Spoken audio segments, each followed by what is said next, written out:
Seria també al YouTube. I us posaré l'enllaç del YouTube també a l'Atenea. Bueno, doncs això, comencem. ¿Qué vamos a ver en este primer tema? Nos vamos a empezar a situar. Perdoneu, Un moment, tanco la porta.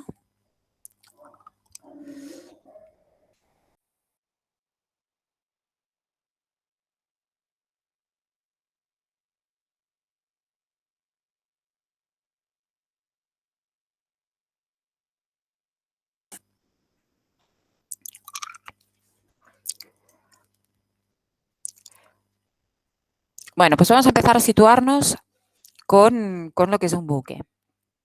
Vamos a empezar con la definición general de la teoría del buque.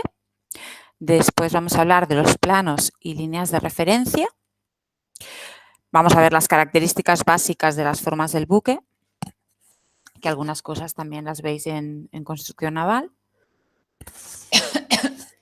Vamos a hablar de las medidas básicas del buque, porque tenemos que conocer las diferentes medidas para poder calcular lo que vamos a necesitar, para analizar la estabilidad, las inclinaciones del buque, los volúmenes y los pesos del buque, las relaciones entre dimensiones y los coeficientes del buque. Y vamos a ver otras definiciones también.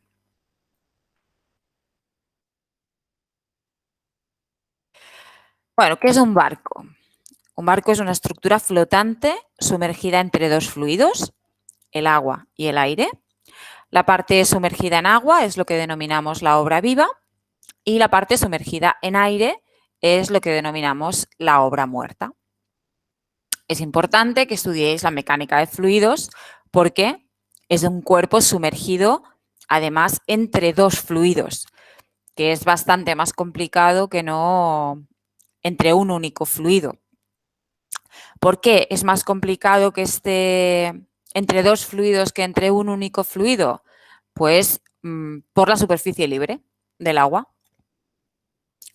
Como tenemos una superficie libre, pues se generan unas olas y esas olas no da lugar a, bueno, no a problemas, pero pues sí que es más problemático tener una superficie libre que estar sumergido en un único fluido. Así que obra viva y obra muerta. El estudio mecánico del buque es desde un cuerpo con 6 grados de libertad, ya me parece que os lo comenté el martes, el día de la presentación. Es por eso que es complicado hacer el estudio, bueno, en sí, la ingeniería naval es complicada porque el cuerpo que diseñamos tiene 6 grados de libertad. Y como ya os dije, en mecánica, que habéis estudiado pues diferentes estructuras, ya habéis visto las diferentes condiciones de contorno. No es lo mismo tener una condición de contorno de un empotramiento que de un apoyo que no tener nada, que es lo que tiene el buque. Así que siempre tiene 6 grados de libertad. Tiene 3 traslaciones y 3 rotaciones.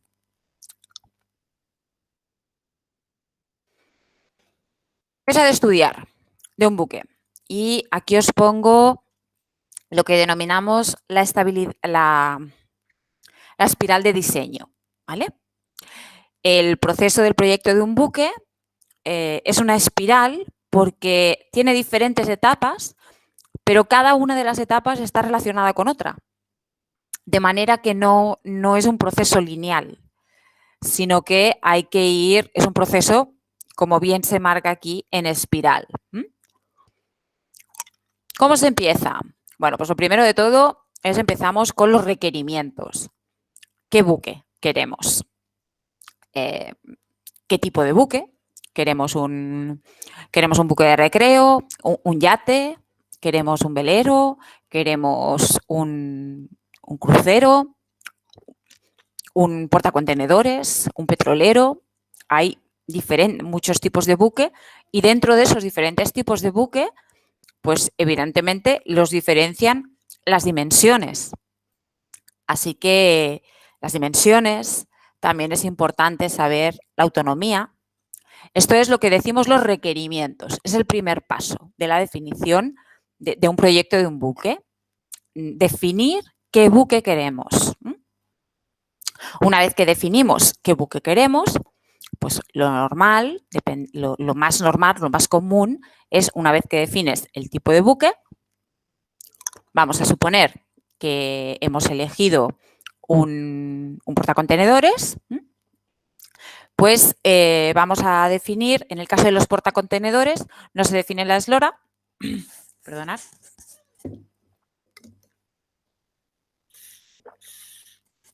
El parámetro que define al portacontenedores no es la eslora, es el número de contenedores, así que mejor elijo otro. Vamos a suponer que un yate. Requerimientos de ese yate. Bueno, pues vamos a definir sobre todo la eslora. Pues queremos un yate de tal eslora. Y con ese requerimiento vamos a empezar a hacer el proceso de diseño.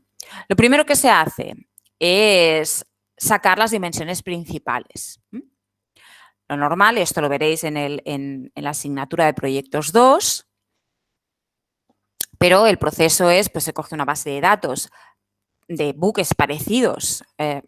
Yo digo en general buques, en vez de decir barcos, bueno, pues porque lo tengo así como muy interiorizado, vamos a decir barcos en general, porque buque se utiliza más cuando es un buque de carga o un buque de guerra. Vamos a decir barcos. Pues cogemos barcos similares al que queremos nosotros proyectar y vemos qué dimensiones tiene. Y con esas dimensiones sacamos unas regresiones. Pues si hemos definido si el requerimiento de nuestro barco es la eslora, vamos a definir con esa base de datos una serie de regresiones de manga en función de la eslora, calado en función de la eslora. Ahora veremos qué es la manga, qué es el calado. Y con esas regresiones sacamos las dimensiones básicas de nuestro barco para que esté dentro de los rangos normales de barcos. ¿Por qué se hace así? Pues porque esos barcos que ya existen, ya están construidos, han pasado todo ese proceso de diseño en el que se constata que cumplen toda la normativa pues, de estabilidad, de maniobrabilidad, de comportamiento en la mar, de manera que esas relaciones entre dimensiones ya sabemos que van a cumplir lo establecido. Así que el primer paso es, si queremos que nuestro buque cumpla pues, con toda la normativa, pues lo hacemos siguiendo los cánones de los que ya sabemos que cumplen la normativa.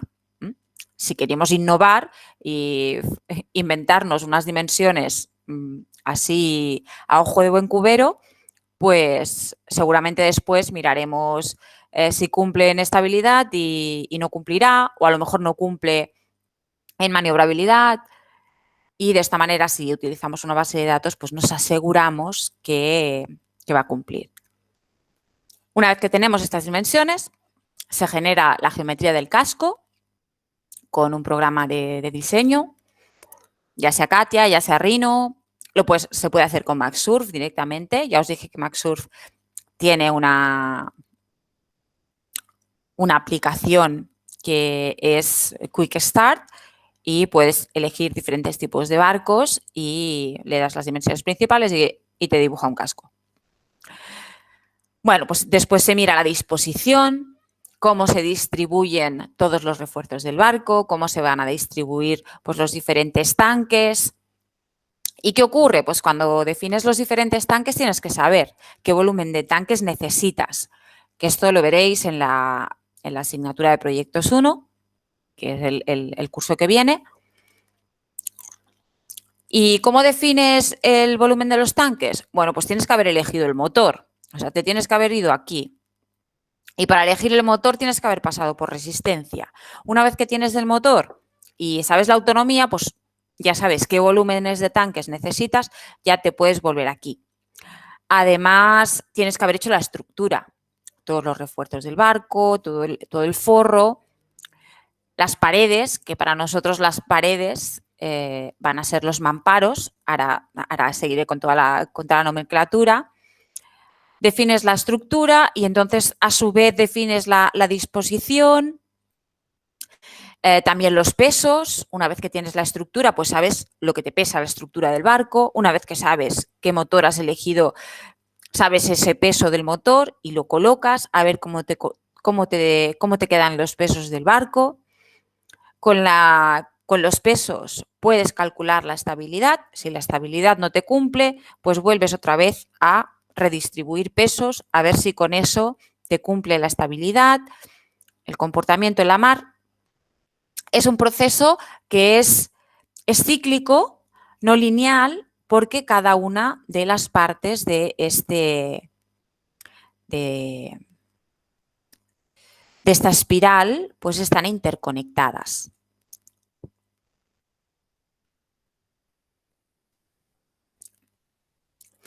¿Qué vamos a estudiar nosotros aquí? Bueno, voy a hacer la definición de cada uno de ellos, que tiene que cumplir un buque. Tiene que cumplir, pues evidentemente, que flote, lo primero, indispensable. Tiene que ser estable. Va a sufrir una resistencia porque se está moviendo entre dos fluidos. Hay que elegir un propulsor. Tiene que cumplir unos estándares de maniobrabilidad y unos estándares de comportamiento en la mar.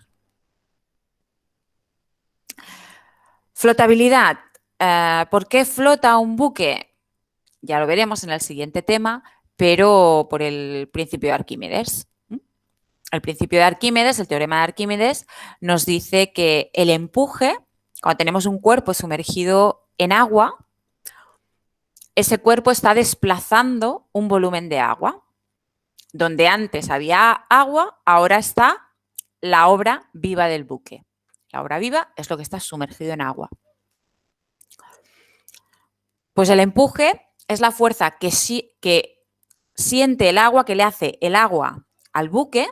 Es una fuerza que es vertical y es hacia arriba. Y es exactamente igual al volumen desplazado de agua. Es decir, al peso del agua que está desplazando la obra viva del buque. Por otro lado, el barco tiene su propio peso. ¿Y cuándo flota el agua? Pues cuando el peso del buque, que es una fuerza vertical y hacia abajo, se iguala a el empuje que le hace el agua, que es el peso del agua desplazado. Los buques tienen una reserva de flotabilidad, que es toda la obra muerta.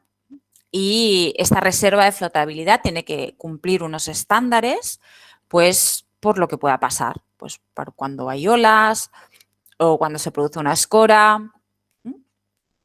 El buque tiene que tener una solidez estructural. No forma parte de esta asignatura. Sí que habéis visto parte en todas las asignaturas que habéis hecho de estructuras. Hay una optativa en la que se trabaja específicamente la estructura del buque.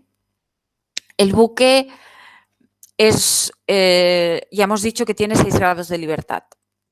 No tiene ningún apoyo, pero la mayoría de veces cuando analizamos la estructura del buque, la analizamos como lo que denominamos el buque viga. Hay dos condiciones que son las más extremas a las que está sometido el buque como estructura, que son las situaciones de arrufo y de quebranto, que ya las veremos. En este caso, el buque lo podemos tratar como una viga biapoyada. Biapoyada y que tiene fuerzas en los extremos, de manera que el buque está sometido a flexión. Es lo más común. La forma más común que tenemos de estudiar el buque es el buque viga y el análisis a flexión. Hay algunos buques, aquellos que no tienen mucha cubierta, como por ejemplo son los portacontenedores, que no tienen cubierta porque hay que dejar espacio para entrar los contenedores, pues en este tipo de buques también se tiene que hacer un análisis a torsión. Bueno, pues el buque, la estructura del buque tiene que estar diseñada de manera que soporte estos esfuerzos, los esfuerzos globales que se denominan, y también tiene que soportar los esfuerzos locales. Pues, por ejemplo, en la zona del motor vamos a tener un peso considerable. Pues normalmente en la zona del motor se ponen unos refuerzos para que soporte, que la estructura soporte estos esfuerzos locales. O en el pique de proa, que es donde más probabilidades hay de que se produzca una colisión. Pues ahí también ponemos el mamparo de proa. Bueno, tiene que tener una solidez estructural para que aguante, o sea, la estructura aguante todos los esfuerzos a los que puede estar sometida. Tiene que ser estanco, evidentemente, sobre todo la zona sumergible.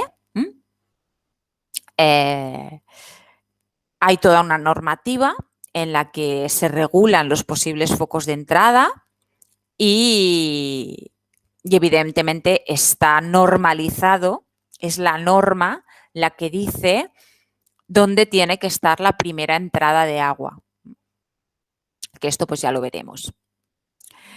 Tiene que ser estable. ¿Qué significa que sea estable? Pues va a sufrir fuerzas puntuales. Y como es una estructura con 6 grados de libertad, pues por ejemplo tenemos un buque en mitad del mar y viene una ola de través, y de través, supongo que todos sabéis, todavía no he dicho dónde está la proa y dónde está la popa, pero eso supongo que lo sabéis. Pues de través es por el costado del buque, por un lado del buque. Y esa ola hace que el barco se escore, coja un ángulo de escora. Bueno, pues que tenga estabilidad, lo que significa es que el barco tiene que tener la posibilidad, tiene que tener la capacidad de, una vez que sufra esa escora, tiene que tener la capacidad de recuperarse.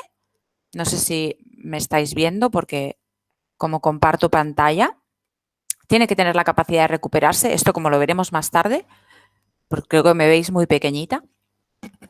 Tiene que tener la capacidad de recuperarse, de aderezarse y de volverse a colocar en su situación inicial, digamos. ¿Vale? Esto lo veremos más adelante. De hecho, son los temas que trataremos en esta asignatura. Tiene que tener una velocidad. Las unidades que se utilizan normalmente, lo normal sería utilizar siempre el sistema internacional, metros segundo, pero el sistema anglosajón está muy arraigado y bueno, también trabajamos como la navegación es a través de un sistema esférico, que es la Tierra, pues también se utiliza el sistema de la milla náutica, que equivale a 1852 metros.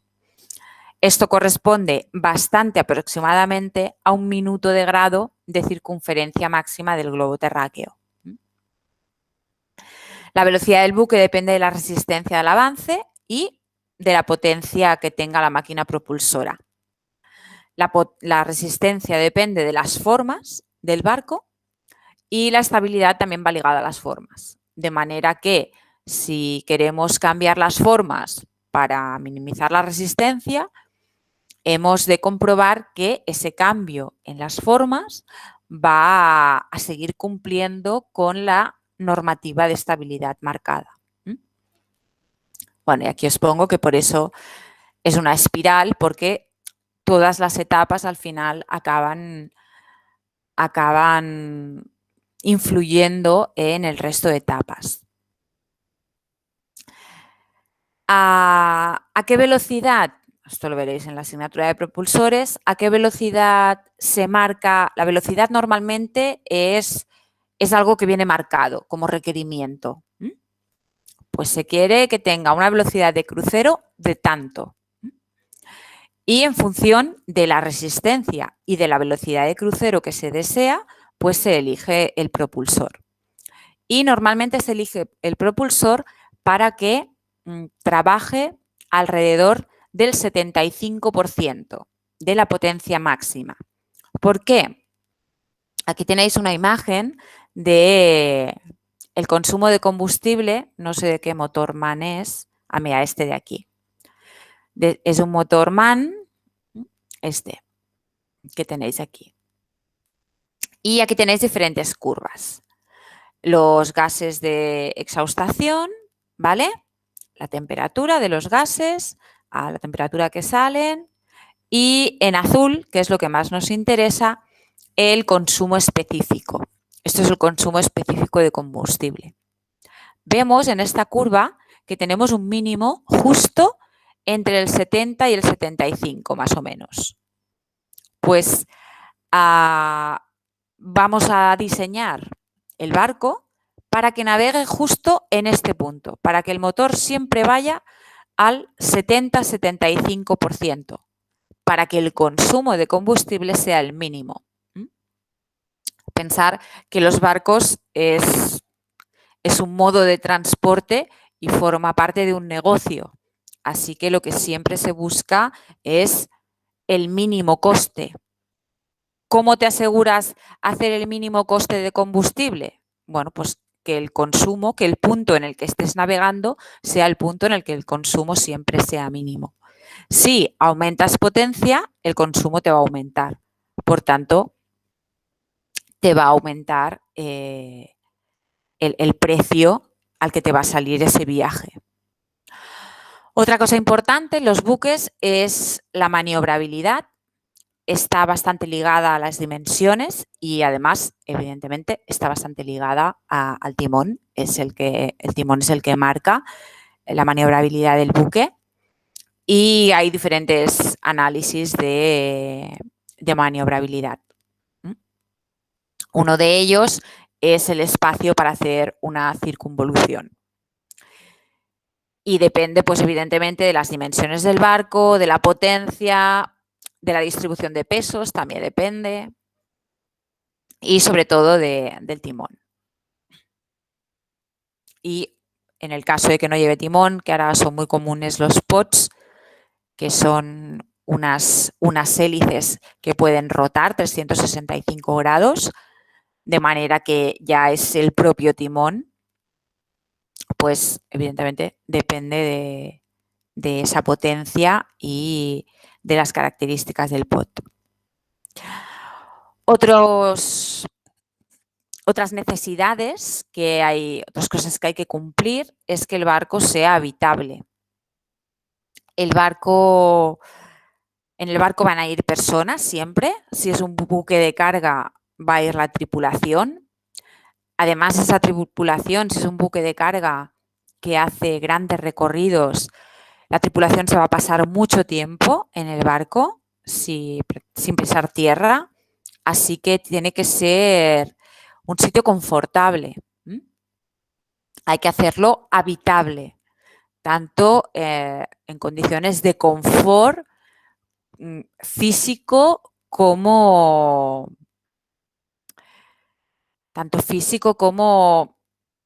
me sale meteorológico, pero no, o sea, el confort en sí, pues ponerles un camarote a la tripulación y que el camarote sea lo suficientemente grande para que se encuentren confortables. Además, que ese camarote esté debidamente climatizado para que la temperatura sea la adecuada. Esto es, todas estas condiciones es lo que hace que el barco sea habitable. Es lo que le denominamos habitabilidad del buque.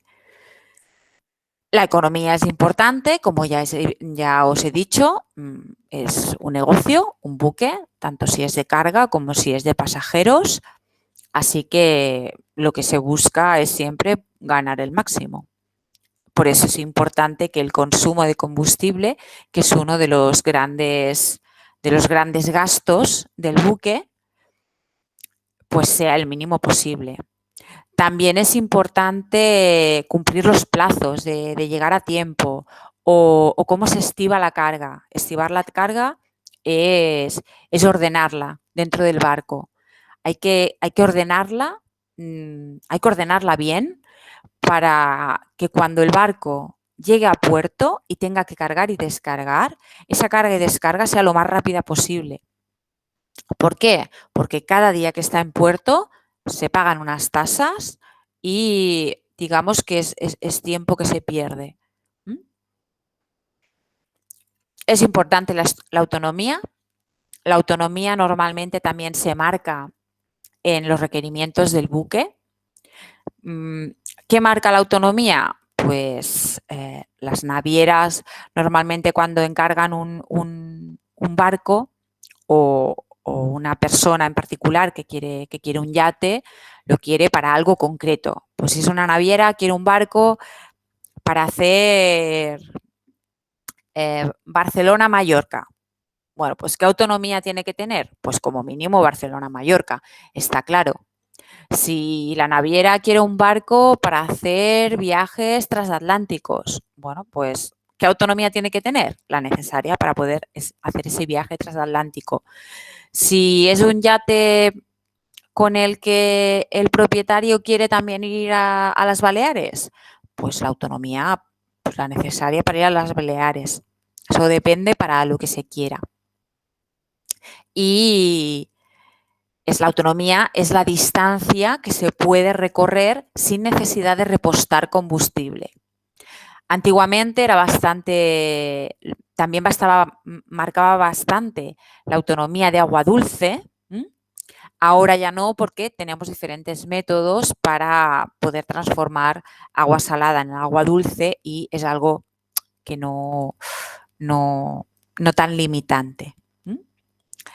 Y evidentemente otro tema importante es la capacidad de carga. En los barcos que son de carga, pues lo importante es que mientras más carga nos quepa en un mismo buque, pues mejor, porque evidentemente más provecho vamos a poder hacer de cada viaje. Y para la capacidad de carga, pues es importante las formas del barco. ¿En qué tipo de barcos nos cabe más? Bueno, luego tengo unas imágenes. Pues evidentemente en un barco que fuera un paralelepípedo, ¿vale? Pues ahí nos cabría un montón de carga. Ahora, a la que empiezan a entrar ángulos, a la que empiezas a hacer redondeces y quitar ángulos, pues evidentemente vas perdiendo capacidad de carga. Pero también vas ganando otras cosas, vas disminuyendo resistencia. Así que, bueno, es un proceso, el proyecto de un buque es un proceso largo, complicado, pero, bueno, molt encoratjador. Ay. Jolín, ese que se me ha ido. A ver, voy a miraros. Se habla a la pared. Bueno, no sé si estaréis o no, pero... Sí, sin cara, sí. Muy bien. Bueno, pues vamos con las partes del barco. La proa por delante, la popa por detrás, el casco principal, las superestructuras cuando tenemos un castillo, ¿vale? Babor, estribor, aquí también os lo he puesto en inglés. La parte de la aleta, que es la parte lateral, ¿vale? El tercio lateral que está en la zona de popa es lo que denominamos la aleta, esto de aquí, esta zona de aquí, que marco con el cursor. La zona de la mura es la parte lateral, el primer tercio lateral en la zona de proa, esto de aquí es lo que denominamos amura, esto que marco con el cursor. Y por último el través, pues es el resto, la parte lateral que no es ni aleta ni amura. Los planos, a ver. Los planos de líneas de referencia. Trabajamos con 3 planos, ¿vale? El plano transversal es este de aquí, este que tenemos aquí, que va de babor a estribor, ¿vale? Y de abajo arriba. Contiene estos dos ejes, el eje Y y el eje Z, ¿vale? Luego tenemos el plano horizontal, que es este de aquí, que marco con el cursor, que va de proa a popa, ¿vale? Y también de babor a estribor. Contiene el eje Y y el eje X. Y ahora también os hablaré de los ejes. Y por último, el plano longitudinal, que es este de aquí, que va pues de proa a popa y de abajo arriba. Contiene el eje Z y el eje X. Estos son los tres planos con los que trabajamos. Planos importantes. El plano de flotación, me parece que aquí falta, sí. El plano de flotación, que el plano de flotación es un plano que es paralelo al plano longitudinal, ¿vale? A este de aquí. Ahí, al plano horizontal, perdón, a este de aquí. Paralelo a este, que justo pasa por la superficie del agua, ¿vale? Ese es el plano de flotación. A veces se denomina simplemente flotación. Es la superficie que forma la intersección del agua con el casco. Y el agua, eso es importante, siempre, siempre, siempre consideramos mar en calma, siempre. En todos los análisis que hacemos en estabilidad, consideramos mar en calma, es decir, la superficie del agua es plana. La línea de flotación es de este plano de flotación, pues es la línea de intersección justo del casco. Ahora tenéis el dibujo. Este es el plano de flotación, que es la intersección del agua con el casco. Y esta de aquí, ¿vale? El borde es la línea de flotación. Una flotación importante, en el barco vamos a tener diferentes flotaciones. ¿Por qué? Pues porque el barco nunca va cargado igual. Entonces, dependiendo de cómo vaya cargado el buque, la flotación va a ser una otra. O sea, el calado es algo que es variable en el barco. ¿Y para qué calado tenemos que dimensionar? ¿Para qué flotación? Pues hay una flotación que es la que denominamos flotación de proyecto, que es para la que se proyecta el buque. Cuando haces el proyecto del buque, tú lo proyectas para que esa sea la flotación. ¿Y cuál es? Bueno, pues hay un convenio, que ya lo veremos, que es el Convenio Internacional de Líneas de Carga. En este convenio se establece el francobordo mínimo que tiene que tener un barco. El francobordo mínimo es la distancia desde la flotación hasta la cubierta. Es la distancia vertical de obra muerta que queda. Pues siempre tiene que ser un mínimo. De manera que cuando proyectamos, lo que hacemos es proyectarlo para el caso límite. Para el caso, pues, sería el de máxima carga. Es el caso de máxima carga porque si cargáramos más, el francobordo sería más pequeño y ya no cumplirían con el convenio de líneas de carga. De manera que la flotación de proyecto siempre es para la condición de máxima carga.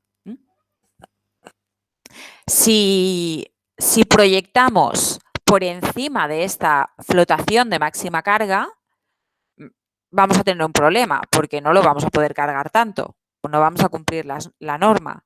Y en cambio, si proyectamos por debajo de esta flotación máxima, para máxima carga, pues estamos perdiendo capacidad de carga. Así que siempre se proyecta para el calado máximo o francobordo mínimo. Otro plano importante es el plano diametral, que es el plano de simetría. Es el plano que corta al buque por la mitad. Los buques son simétricos, ¿vale? Y el plano diametral lo corta por justo en el plano donde se produce la simetría, ¿vale? Este es.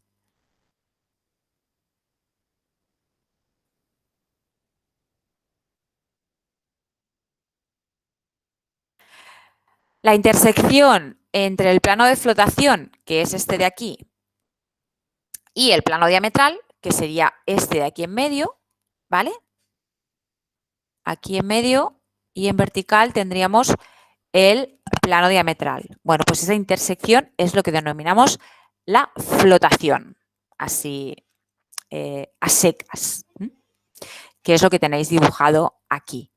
Esto sería el corte del plano diametral y este de aquí es el corte hacia adentro de la pantalla del plano de flotación.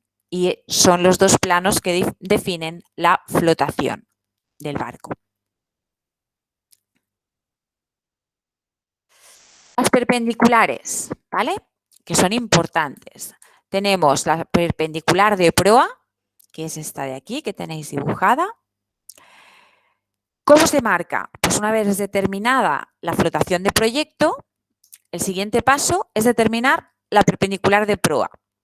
La perpendicular de proa es la línea perpendicular al plano de flotación. El plano de flotación está aquí, o a la flotación a secas, ¿vale? Porque como es una línea, podemos decir que una línea es perpendicular a otra línea. Pues la perpendicular de proa es perpendicular a la flotación y esa perpendicular se traza en la intersección de la flotación con la cara proel de la roda. Es decir, en la intersección del casco con la flotación. Aquí. ¿Sí? Ahora veremos lo que es la roda también. La perpendicular de popa es la segunda línea perpendicular a la flotación de proyecto. Y esta sí que depende. La perpendicular de proa siempre se traza igual, ¿vale? Es en esta intersección. En cambio, la de popa no siempre es igual, depende. Aquí es el segundo caso, creo, ¿vale? Este es un timón semicompensado o compensado y en este caso la perpendicular pasa por la mecha del timón y la mecha del timón es esto, que ahora también os he puesto unas imágenes, ¿vale? En otro tipo de buques que tengan un timón central ordinario y codaste, que luego veremos también lo que es el codaste, por el punto de intersección del plano de flotación de proyecto con el codaste popel, ¿vale? Más a popa. Y en los casos de diseños especiales, la perpendicular se trazará por el punto de intersección de la flotación de proyecto con el extremo de popa, ¿vale? Es decir, aquí. En otros casos, pues aquí. Eso depende del tipo de buque, del tipo de timón. Aquí son dibujos más antiguos, ¿vale? Este sería un timón tipo Mariner. Este es un semicompensado, un compensado.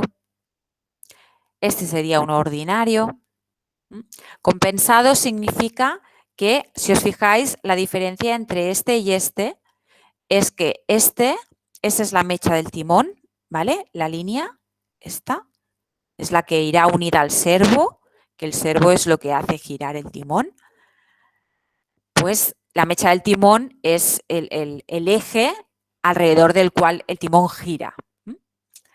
Pues si os fijáis aquí en la mecha del timón, por delante de la mecha, hacia proa, no hay área de timón. En cambio aquí tenemos la mecha del timón y hacia proa tenemos cierta área de timón. Eso significa que es un timón compensado, ¿vale? Y bueno, aquí semicompensado, pues porque las áreas van variando. Y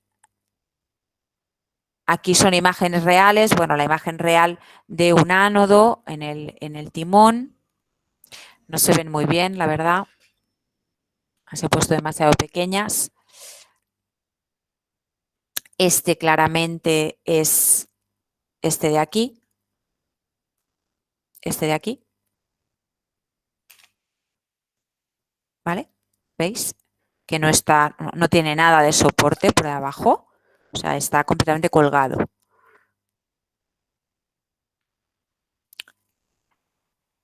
Y bueno, aquí tenemos codaste proel y codaste popel. Es esta forma de aquí, es lo que decimos el codaste, ¿vale? En la parte de popa le decimos codaste y en la parte de proa le decimos la roda. Aquí lo tenéis. Esta parte de aquí es la roda y esta parte de aquí es el codaste. Y aquí tenemos dos codastes, uno para la hélice y otro para el timón. Y este es el codaste popel y este es el codaste proel. Y así, para denominar, para que tengáis un poco clara la estructura, tenemos importante, la quilla, es el refuerzo longitudinal. Ay, perdonad. No sé si habéis oído que ha sonado el móvil. Pues importante la quilla, que es el refuerzo longitudinal más importante. Luego tenemos las cuadernas, que digamos que son las costillas del buque. Los baos son los refuerzos transversales que cierran las cuadernas, digamos, están en las cubiertas. Los mamparos son los refuerzos transversales que son las paredes del barco, digamos. Pueden ser mamparos estancos, es decir, pueden ser paredes que no tengan ningún agujero, de manera que no dejan pasar el agua, o pueden ser mamparos no estancos, pues que tengan un agujero. Pues, por ejemplo, en un yate se pone un mamparo y ese mamparo es una pared, pero en ese mamparo hay una puerta, porque es la puerta de entrada a un camarote. Pues es un mamparo, pero es un mamparo que no es estanco. Estos son los baos, el trancanil es esta línea de aquí, este es el mamparo de colisión, la normativa, esto no sé dónde lo veréis, pero en algún momento lo veréis. La normativa nos marca los mamparos estancos mínimos que tienen que tener los buques, ¿vale? Y un mamparo que siempre, siempre, siempre aparece es el mamparo de colisión en la proa, que es un mamparo que tiene que ser estanco. Lo normal, lo mínimo, es que haya dos mamparos estancos, uno a proa y otro a popa. Y bueno, pues este es el mamparo de colisión, que es el de proa. Y el forro exterior, pues digamos que es la piel del barco, lo que envuelve el barco, que puede ser de diferentes materiales. Puede ser de acero, puede ser de madera, puede ser de materiales compuestos.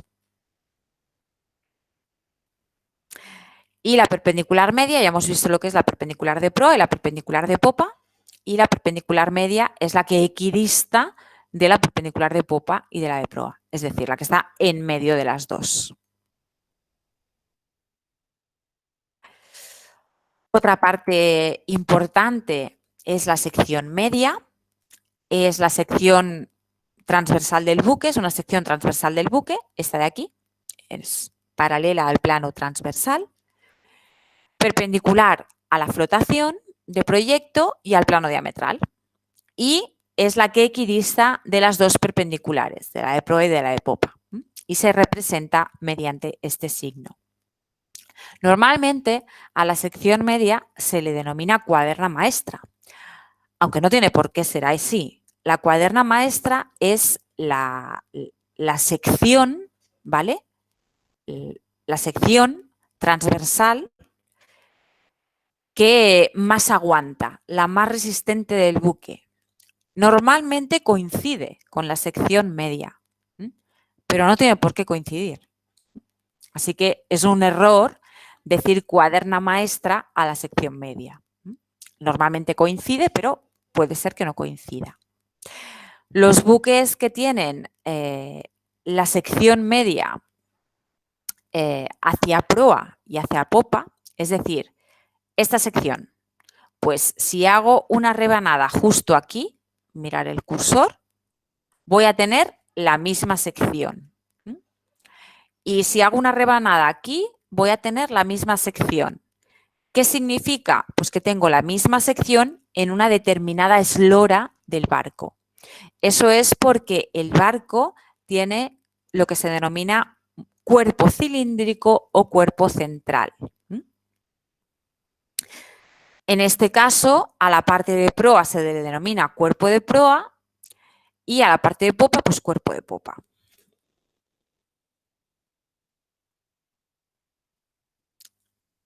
Y aquí tenéis una imagen pues, de una sección media típica, ¿vale?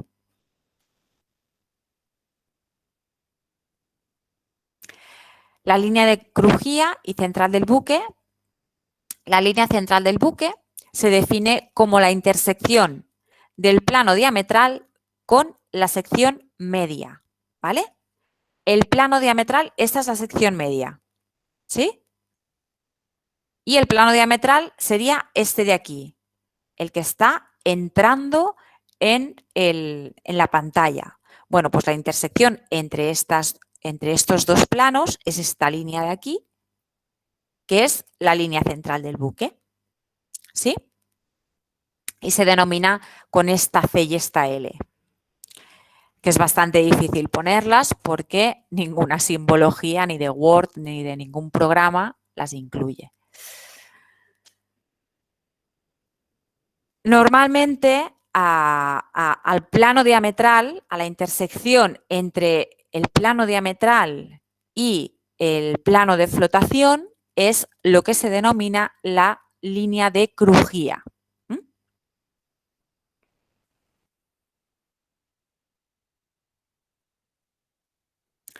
Otro plano importante es el plano base, que es un plano que es paralelo a la flotación.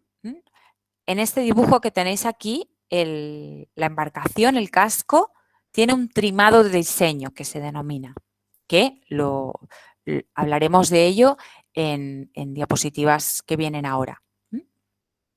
Pero es un caso particular porque no siempre el plano base va a ser paralelo a la quilla, ¿vale? No siempre va a ser. En este caso, es un caso en el que el plano base no es paralelo a la quilla. El plano base es paralelo a la flotación, al agua. ¿Y por dónde pasa? Bueno, pues pasa por, si esta es la sección media, ¿vale? Esta es la sección media y vamos a la intersección de la sección media con la quilla, este punto de aquí, pues aquí trazamos una paralela a la flotación de proyecto. Esta es la paralela a la flotación de proyecto. Pues esta es nuestra línea base, ¿vale? Esta es nuestra plano base. En este caso, esto de aquí es el asiento de proyecto, que se denomina, ¿vale? Este es el plano base, sería un plano que es paralelo al plano de flotación y la línea base es la intersección de este plano con el plano diametral, es decir, esta línea que tenemos aquí dibujada.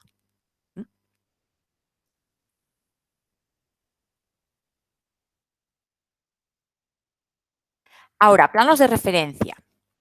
Cuando se entrega el proyecto de un buque, esta va a ser la primera práctica que vais a hacer en Maxur. Entregamos, pues como ya os dije, seréis arquitectos navales, yo soy arquitecta naval, pues tenemos que entregar unos planos, ¿vale? Y tenemos que entregar los planos con todas las vistas. Y en dibujo ya habéis visto, pues en 3 dimensiones tenemos que trabajar con 3 vistas. ¿Qué 3 vistas vamos a entregar?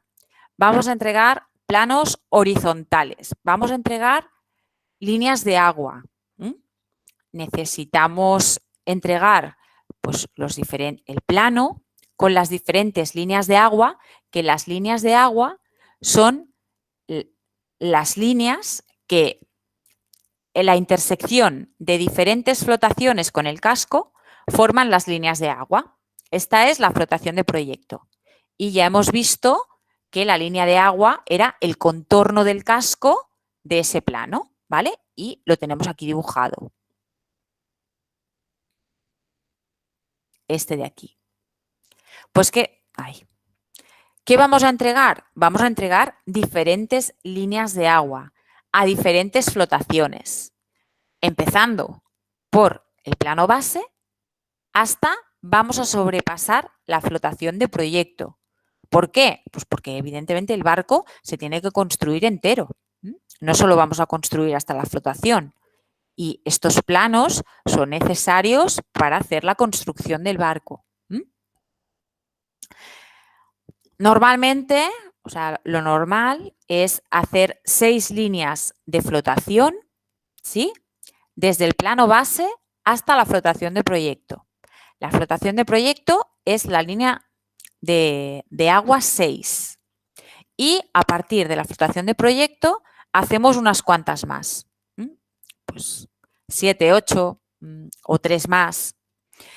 Depende de las formas del buque, si hay que dar mucho detalle, ¿vale? Porque son unas formas pues muy redondeadas, con mucho detalle, pues de una línea de agua son equidistantes estas líneas de agua, importante, ¿vale? Pues por ejemplo, vamos a hacer una línea de agua cada medio metro. De aquí a aquí hay medio metro. Aquí nos faltaría una más.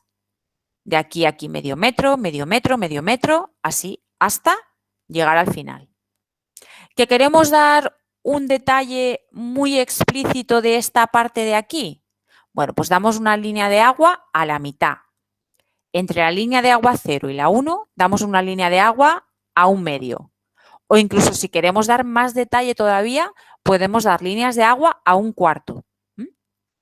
Y así damos muchas líneas de agua donde queremos que, donde tenemos que incidir en el detalle de las formas, ¿vale?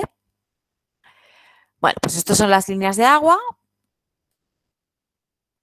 Luego también es necesario dar planos transversales. Si hacemos las vistas del barco, digamos que estas son las diferentes vistas. Si hacemos una única vista, este es el casco del barco, ¿vale? Y nos ponemos aquí, mirando desde aquí, desde donde estoy moviendo el ratón, pues evidentemente en dibujo, ¿qué haríais? Como además son formas que son redondeadas, pues quedaría un único plano aquí. Pero para poder hacer la construcción tenemos que dar el detalle de que cada uno de los planos son diferentes. Entonces tenemos que dar las diferentes secciones. Y las secciones son planos son planos transversales que cortan al barco en diferentes rebanadas, digamos. ¿Cuántas se da? Pues normalmente se da entre 10 y 20, igual que antes. Se dan de forma equidistante. La distancia entre secciones es constante. Si queremos dar un detalle, por ejemplo, en este barco que tenemos aquí. Este barco tiene cuerpo cilíndrico, lo que os he dicho antes. Si miráis, esta sección y esta son iguales, porque tiene cuerpo cilíndrico. De manera que entre esta y esta no hace falta que demos detalle, porque son la misma. En cambio, entre este punto de aquí y este de aquí sí que cambian. O sea, sí que hay que dar un detalle. Así que podemos dar, pues, secciones a un medio, a un cuarto, a lo que nos interese. ¿Vale? ¿Cómo se enumeran? Bueno, pues estas de aquí, lo normal es empezar a numerar desde el plano base hacia arriba. La 0 es la del plano base y vamos subiendo. Aunque os podéis encontrar que lo hagan diferente, ¿eh? Esto es lo común. Y aquí lo común, yo lo que suelo hacer es colocar el 0 siempre en la perpendicular de popa. Hay referencias, sobre todo, bueno, una referencia que aparece en la bibliografía, que es un libro que está bien porque tiene muchos ejercicios. Lo que pasa que son libros que son muy dirigidos a tanto a navegación, a la teoría del buque de navegación, como a la teoría del buque de tecnologías marinas, que son los libros del Olivella, ¿vale? De teoría del buque del Olivella, que están en la bibliografía. Olivella era un profesor de aquí y están francamente bien esos libros porque tienen muchos ejercicios resueltos. Ya os digo que sí que están más enfocados, pues, a la parte de navegación y a la parte de tecnologías marinas, pero si los queréis comprar para practicar o para ver más ejercicios, están bien, ¿eh? Es una buena compra, es una buena inversión. Y otra cosa que tiene ese libro es que el 0 lo pones siempre en la sección media. Y yo intento siempre ponerlo en la perpendicular de popa, porque lo simplifica todo mucho más. O sea, y entonces lo normal es poner el 0 en la perpendicular de popa y empezamos a numerar las secciones, pues, a partir de este 0. Y van, pues, del 0 al 10 o del 0 al 20 las que pongamos.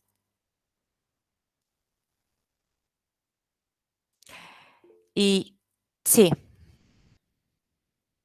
¿Alguien se ha conectado o alguien se ha desconectado? Bueno, alguien se ha... ¿Qué libro es? Sí, Teoría del buque de Joan Olivella Puig. Lo tenéis en... os lo pongo. Espera, os pongo la presentación.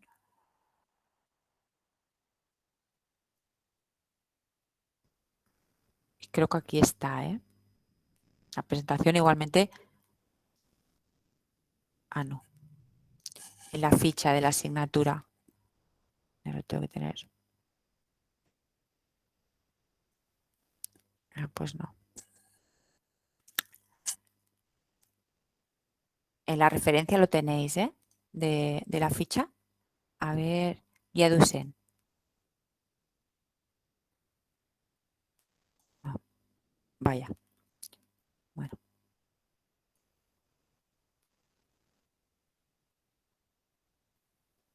A ver, que ahora me está abriendo el Excel de...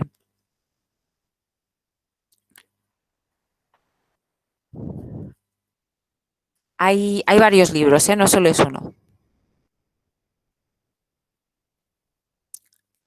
Mira, tenéis este, teoría del buque, flotabilidad y estabilidad, que este es solo la teoría. Teoría del buque, flotabilidad y estabilidad, problemas, que este es solo problemas. Y luego hay otro de Olivella, pero que ya no entra dentro de estas asignaturas. O sea, son estos dos. Uno de teoría y lo tenéis en línea, ¿vale? O sea que lo podéis mirar. Hay algunas fórmulas, también aquí hay algunas fórmulas que él utiliza un criterio de signos y en cambio yo utilizo otro. Y bueno, tal vez os puede liar un poco por eso, por los... él utiliza un criterio de signos diferente y además el sistema de referencia es diferente. Que al final es lo mismo, pero por experiencia sé que os liáis bastante con esto de los cambios de sistemas de referencias, los cambios de criterio de signos y Pero bueno, para practicar es un libro que tiene muchos ejercicios, así que pues está bien.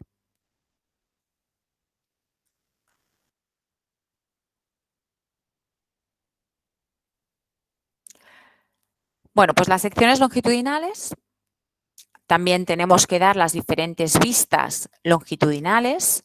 No solo vamos a tener una, tenemos varias, porque el buque tiene unas formas determinadas. Y tenemos que dar lo que se denominan las secciones longitudinales o líneas de contorno, ¿vale?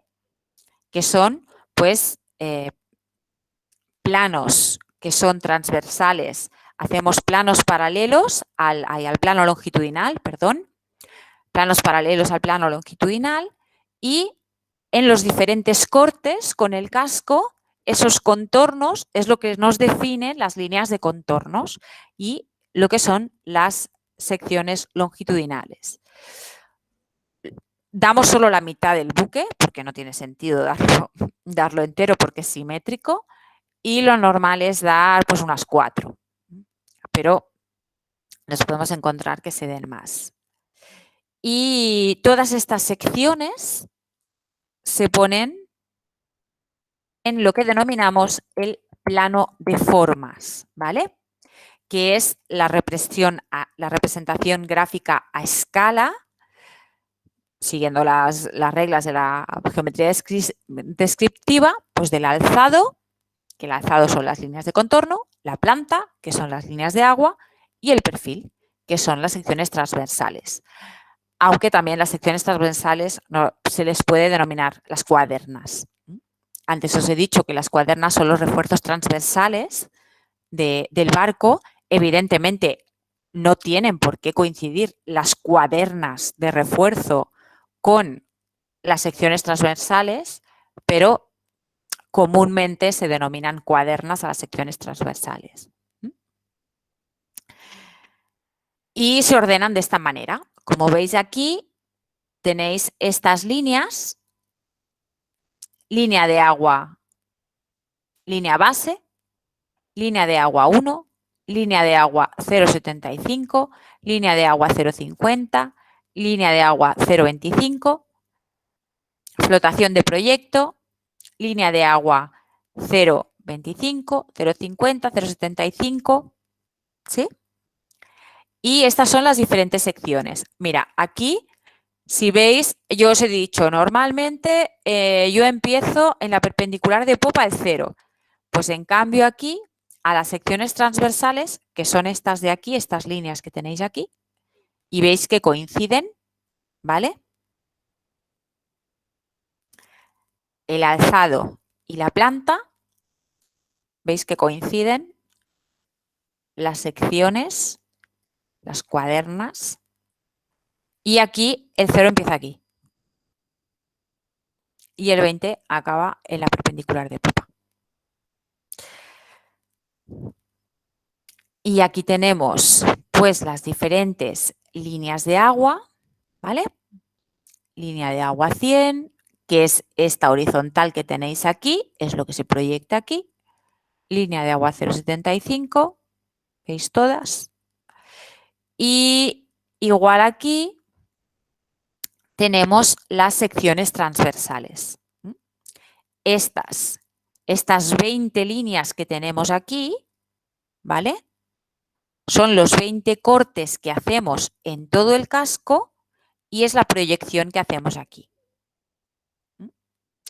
Normalmente el perfil, las secciones transversales se ponen o aquí o a la derecha de las secciones longitudinales, que son estas, o a la izquierda. O sea, se pueden poner aquí o aquí. Y con esto se da un plano como un plano de arquitectura, ¿vale? En el que es importante poner la escala, veis que aquí hay una escala, ¿vale? Es importante poner las características del barco, pues aquí está la eslora total, la eslora en la flotación, que ahora veremos la diferencia entre las diferentes esloras, la manga máxima, el calado, el puntal, el volumen de carena, el desplazamiento en rosca, el coeficiente prismático y aquí veis que está puesta la cuartilla del plano y se pone, bueno, pues el tipo de barco, en este caso es un arrastrero de ferrocemento de 12,8 metros de eslora. Este es el plano de líneas o plano de formas y normalmente se pone, bueno, pues quien hace el plano. Sí. Una pregunta. El Sí. dibuix aquest, al de dalt, a la dreta, Sí, hi ha unes diagonals. que és com vista... Sí, però entenc que les de la dreta, o sigui, de l'eix de simetria cap a la dreta és del 0 al 10, del 0 al 10, o sigui, és la part frontal i l'altra és la part... Sí. Vale. I la part de l'esquerra és com hi ha de mig 20, cap enrere, no? Com hi ha 20 i quedarien molt juntes, ¿vale? Lo normal és que es dibuixen 10 en un costat i 10 a l'altre. Llavors, si et fixes, aquí a la dreta va de la 0 a la 10, o sigui, aniria d'aquí fins aquí, i en canvi aquestes són de la 11 a la 20. Vale, sí. ¿Vale?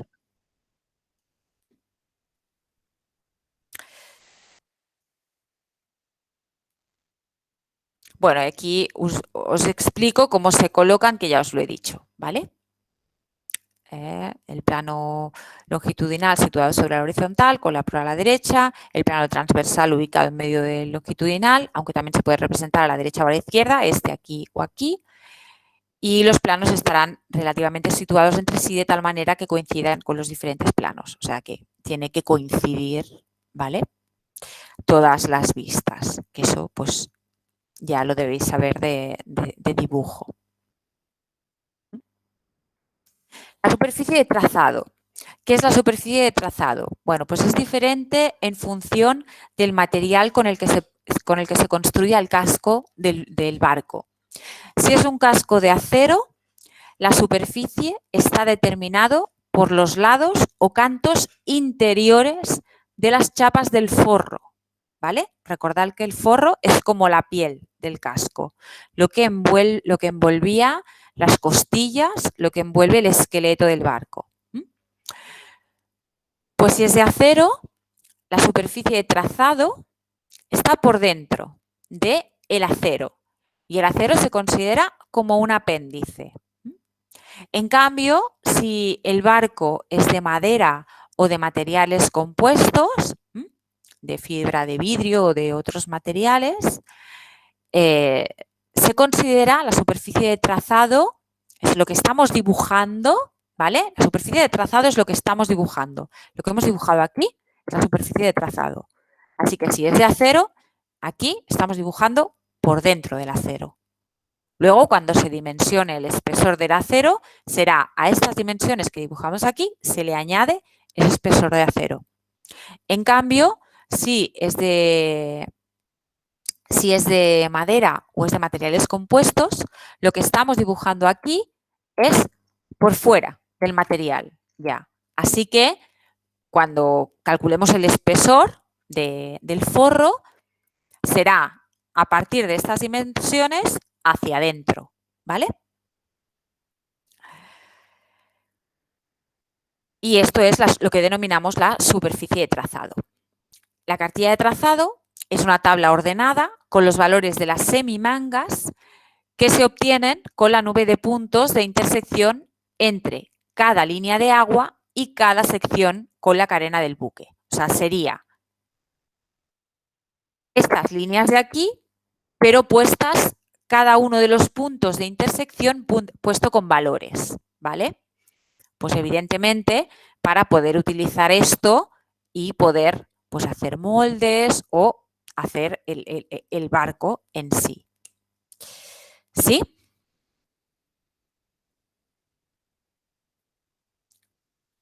Y el sistema de coordenadas. Es un sistema de coordenadas con 3 direcciones, ¿vale? Estamos en 3 dimensiones. Tenemos el eje vertical, que es el eje Z, va a ser el eje Z. Siempre tiene su origen el 0, es el plano base. el 0 del eje Z siempre, siempre, siempre es el plano base. Aquí raro es encontrar una referencia en el que el 0 del eje Z sea otro. Aunque os lo podéis encontrar, ¿eh? Hay referencias que ponen el 0 en el plano de flotación. Es raro, pero bueno, os lo podéis encontrar. Al final es una cosa que tú marcas. O sea, tú como diseñador, tú marcas que tu dibujo, o sea, tu diseño está hecho así. Lo que sí es importante es siempre indicar cómo estás considerando tú tu sistema de coordenadas. Si ponemos el 0 en el plano base, todos los puntos que están por encima son puntos positivos. En cambio, si el 0 se pone en el plano de flotación, pues normalmente los que están por abajo son negativos y los que están por arriba son positivos. También es importante que los ejes sean ejes dextrógilos. Eso supongo que ya lo habéis hecho pues tanto en física como en matemáticas. ¿Qué significa que sean ejes dextrógiros? Pues que cumplan la regla de la mano derecha. Lo normal es se marca hacia dónde va el eje X y hacia dónde va el eje Y, y en función de cómo marcas dónde está el eje X y dónde está el eje Y, pues miras hacia dónde va el eje Z. Por ejemplo, tengo un eje X. Me voy, a ver, lo tengo aquí. No.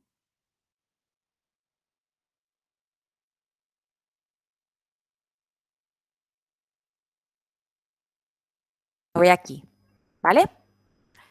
Marco dónde está el eje X y dónde está el eje Y. Marco que este es mi eje X.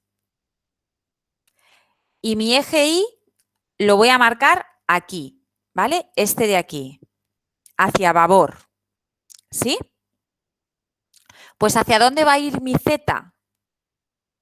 ¿Cómo calculo la Z? ¿Cómo sé dónde tiene que ir la Z? Pues con la mano derecha me coloco sobre el eje X y hago girar mi mano derecha hacia el eje Y, hacia la parte positiva del eje Y. Y mi dedo pulgar me indica hacia dónde va el eje Z dextrógilo. Si pongo el eje X positivo de popa a proa y el eje Y positivo de la sección del plano diametral a babor, el eje Z positivo será el que vaya desde el plano base hacia arriba. Y de esta manera me quedan todos positivos. Si pusiera el eje Y positivo hacia estribor, mi eje Z positivo sería hacia abajo, de manera que me quedarían estos de aquí negativos. Esto es importante, porque luego a la hora de resolver ecuaciones, ya no tanto aquí, sino a la hora de resolver ecuaciones, sobre todo en mecánica de fluidos, es importante tener en cuenta que los ejes siempre tienen que ser dextrógilos. Si tienes ejes no dextrógilos, entonces hay un criterio de signos diferente y ya ahí es cuando se empieza a complicar la cosa.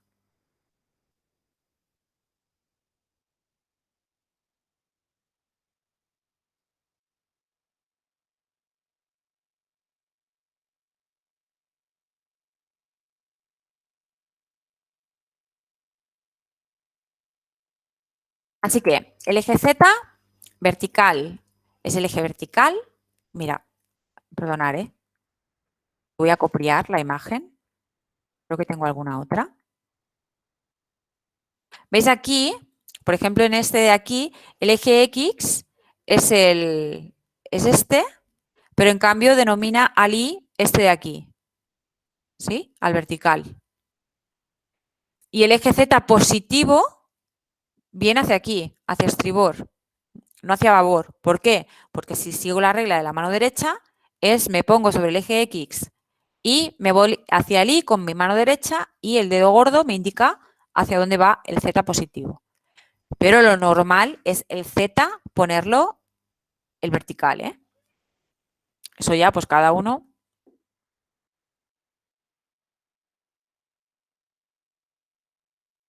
Por eso es importante lo normal es estandarizar los criterios, porque si os vais a programas CFD de mecánica de fluidos, pues claro, es importante cómo considera los ejes. Normalmente en cualquier programa te lo indica.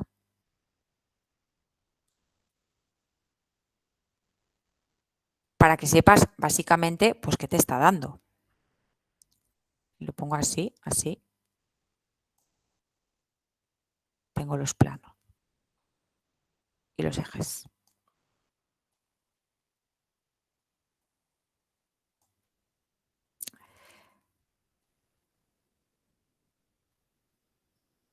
Bueno, pues el Z es el vertical, el eje Y el transversal, ¿vale?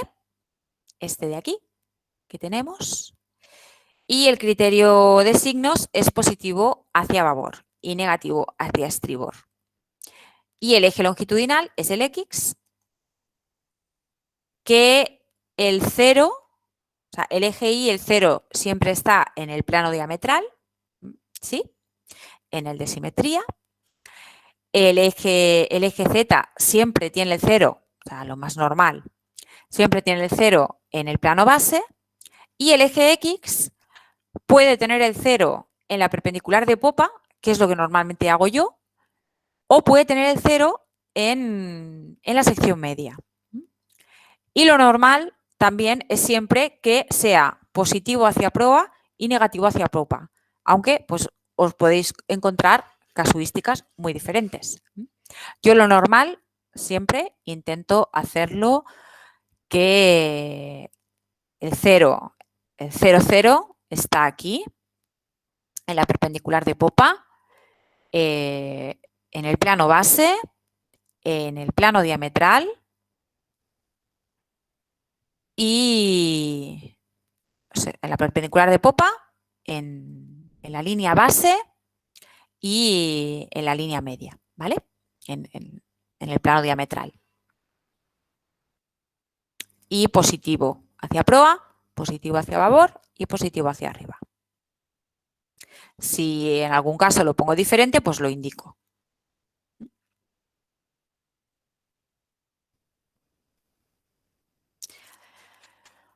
Bueno, partes importantes, cosas importantes a tener en cuenta.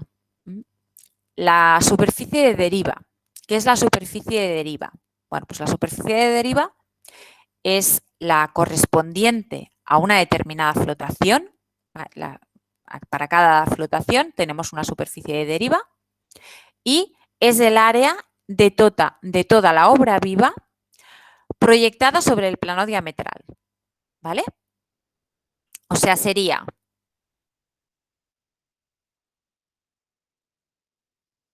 en este caso de aquí, ¿sí?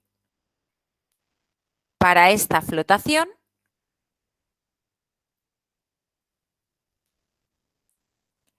el área de deriva es justo esta proyección de aquí, ¿vale? La de el plano diametral, que es la máxima, ¿sí?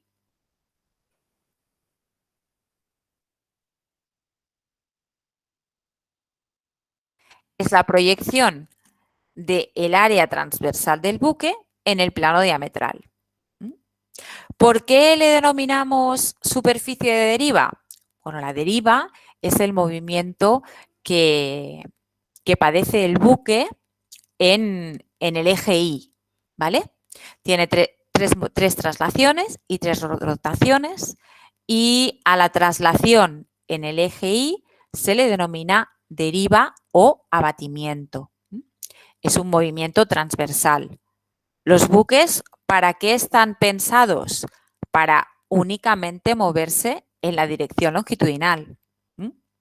Si te mueves en la dirección transversal, te estás desviando de tu rumbo. Está derivando y por eso se denomina deriva. Ahí.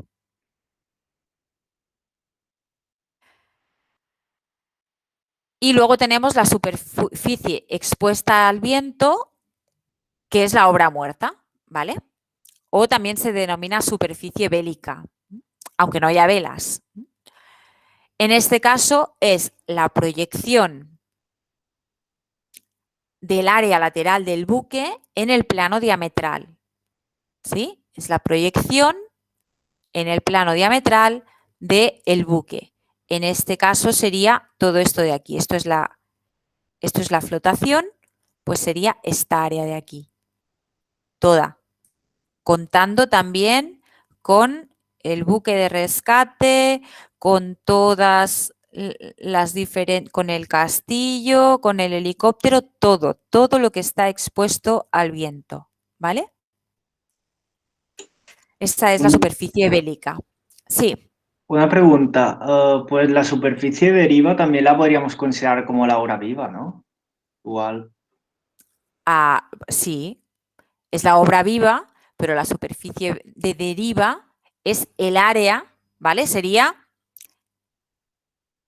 exactamente el área de esto que dibujamos aquí.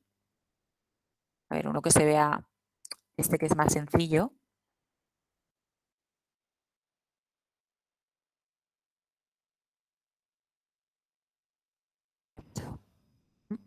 Este es el plano diametral, ¿vale?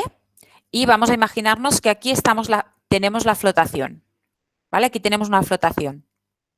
Pues la superficie de deriva es este área, la que está por debajo de la flotación. Sí, a ver, que intento abrir, a ver si me funciona lo de la pizarra. A ver, aquí, pizarra, veo que ya empieza a disminuir el público.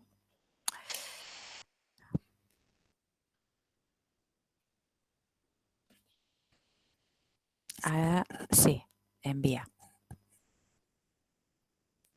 A ver si funciona, la pizarra aquesta. Jo tinc el vaixell, ¿vale? ¿Funciona? No? No lo detecta. Me cago en la mar. A ver, bolígrafo. I no puc posar més prim. Bueno, com sigui, tu.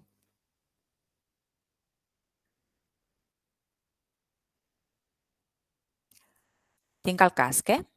A veure com em surt perquè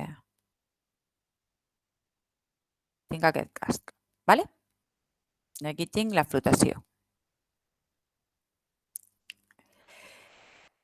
Y tengo una corriente, ¿vale?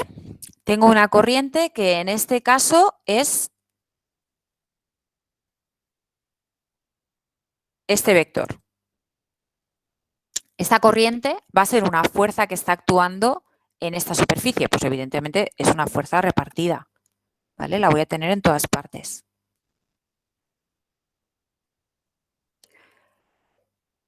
Ahora, si yo dibujo aquí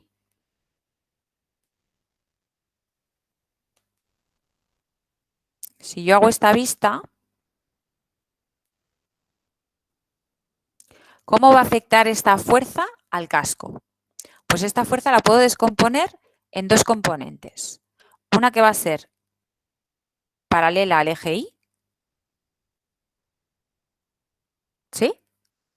Y otra que va a ser paralela al eje X. Esta va a ser Fx y esta va a ser Fy. ¿Sí?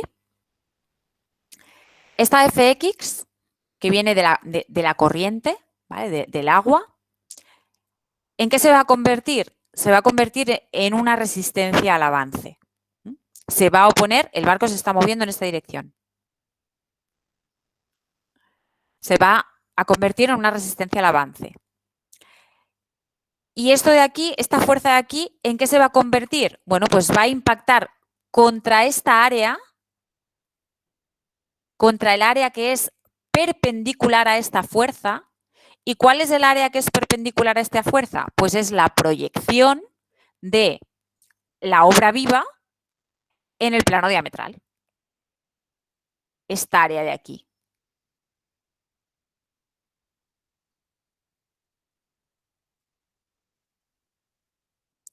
Esta fuerza repartida porque es una fuerza repartida, la tengo en toda la obra viva, va a actuar en toda esta área.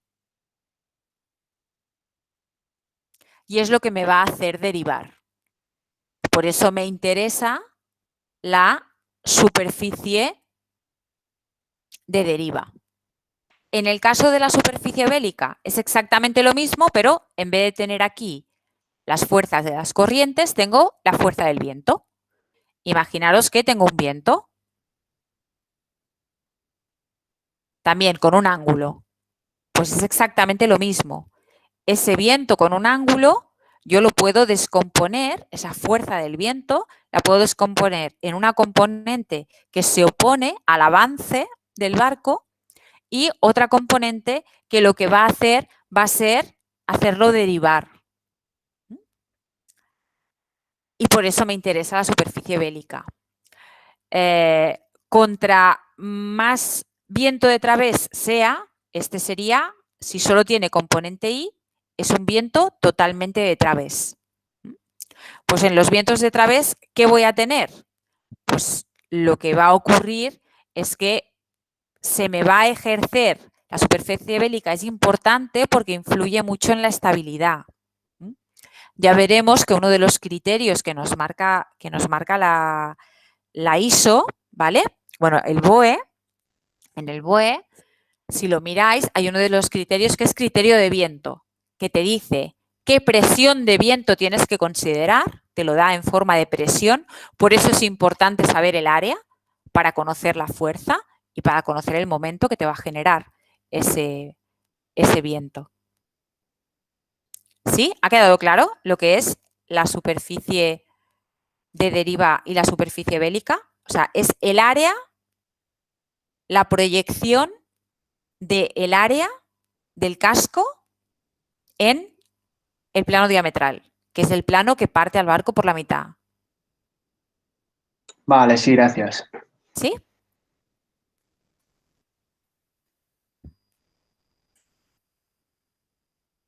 A ver.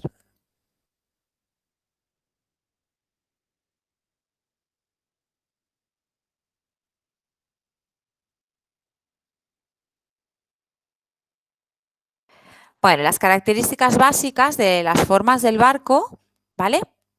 Aquí tenéis, pues evidentemente, esto es el costado, ¿sí? Esto es la cubierta principal. Esto es un entrepuente. El fondo. Esto es una varenga, que es un refuerzo transversal en el fondo. Esto es un puntal. Ahora veremos las dimensiones.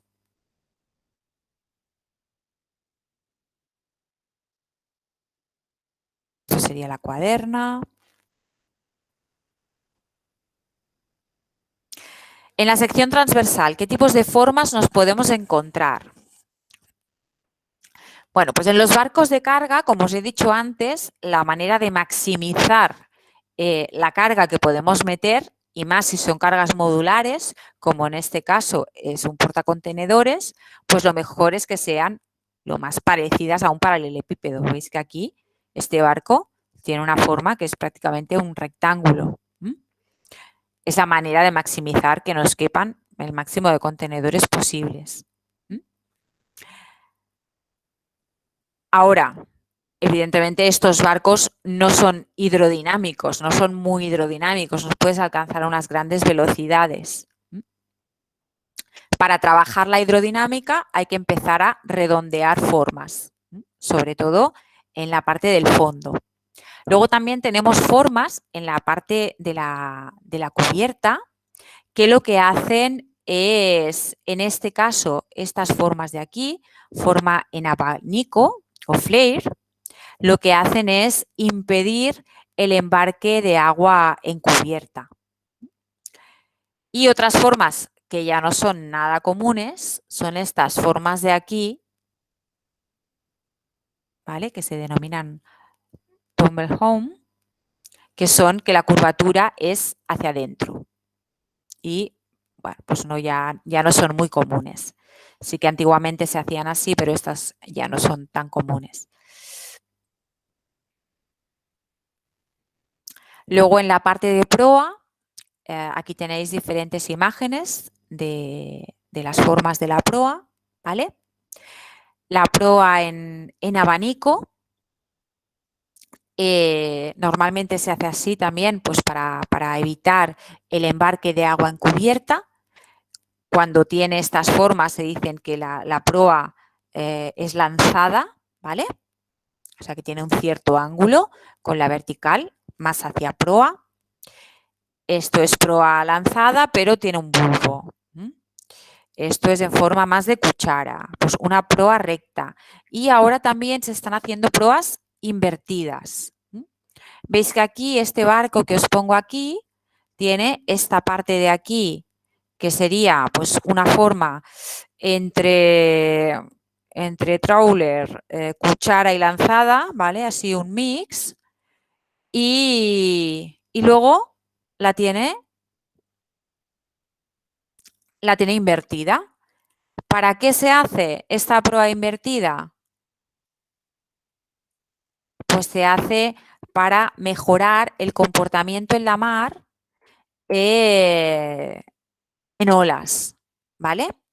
Veis aquí son las imágenes de un experimento en un canal hidrodinámico y aquí tenemos pues una proa recta y una proa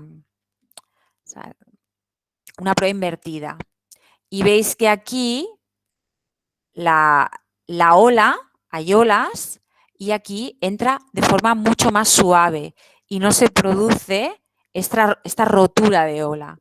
Pensar que la rotura de ola siempre es una pérdida de energía. Una pérdida de energía y lo que va a hacer es que la resistencia por formación de olas, que ya veréis, que hay diferentes tipos de resistencia al avance y una de ellas es la resistencia por formación de olas. En este caso, al romper la ola, la resistencia por formación de olas es mucho mayor que no en este caso, que la ola no rompe.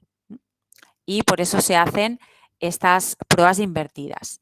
Es para navegación, considerando que van a ser buques que van a navegar pues, en condiciones meteorológicas adversas, ¿vale? Por ejemplo, esto, para navegar en el Mediterráneo, pues no lo vas a necesitar, porque es que en el Mediterráneo raramente encontramos olas significativas, ¿vale?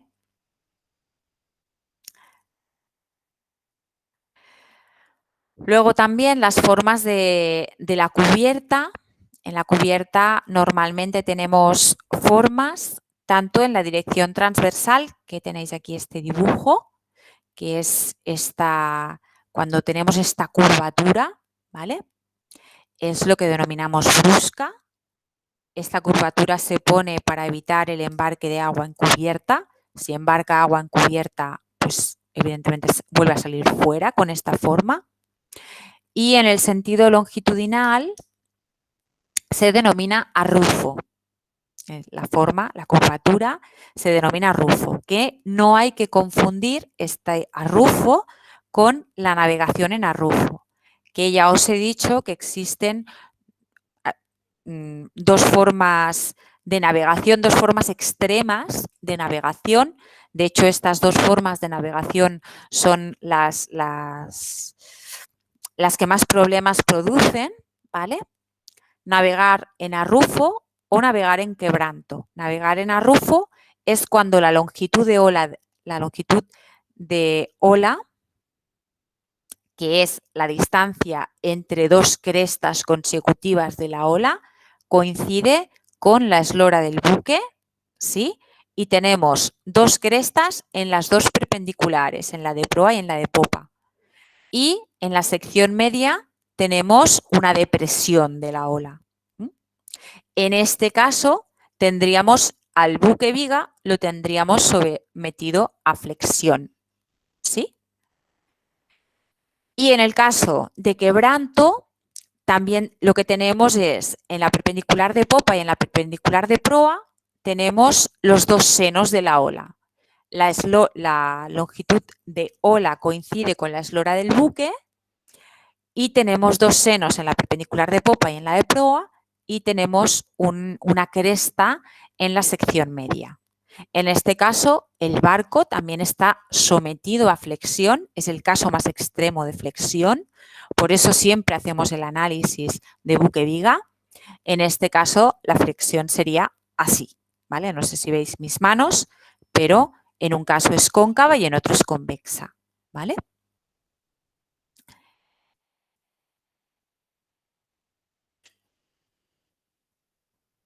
Bueno, y lo voy a dejar aquí porque sé que esto es pesado para vosotros, pero para mí también. Esto de hablar a un ordenador a mí me tiene loca. Así que nada, lo dejo aquí y nos vemos la semana que viene, ¿vale? Y la semana que viene, ¿habéis intentado bajaros el MacSurf? Encara Sí. no. Sí. Sí? I heu pogut? Sí, Però pero el sí. ordenador peta, pero sí. Sí. Sí, sí.